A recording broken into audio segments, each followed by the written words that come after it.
Another day, another basketball stories na naman ang pagkikwentuhan natin. At ngayon nga, yung pag-uusapan natin ng balitang pagkuha ng Los Angeles Lakers kay Yuki Kawamura. At ang balitang jackpot nga daw ang Golden State Warriors sa kanilang bagong player. Sa pagtatapos nga ng preseason ay magsisimula na rin naman nga ang Lakers sa kanilang totoong paghahanda para sa pagpasok nila sa kanilang mga laro sa regular season.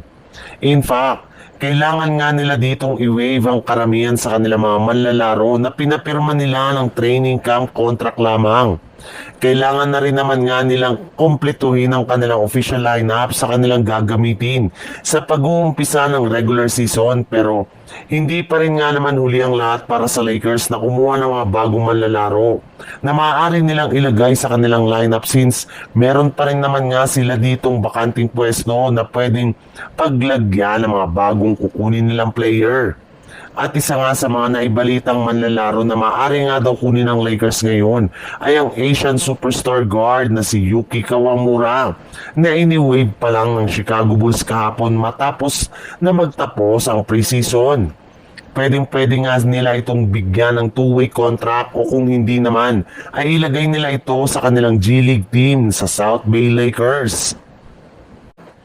Sa ibang balita naman, sa kabila ng pagkabigo ng Golden State Warriors kapon laban sa Los Angeles Clippers, ay may ilang mga magagandang bagay rin naman nga nangyari na siguradong ikatutuwa ng mga fans.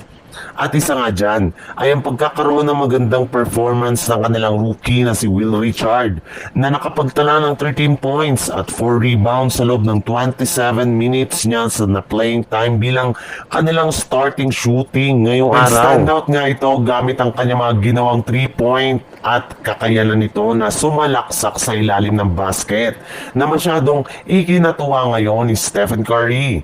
Mismong si Curry na nga nagsabi sa kanyang post-game interview na namamangha nga siya sa mga ginagawang galaw ngayon ng kanyalang rookie. Hindi nga niya akalain na kaya nito na makasabay at basahin ng lahat ng mga ginagawang plays ng mga NBA veteran.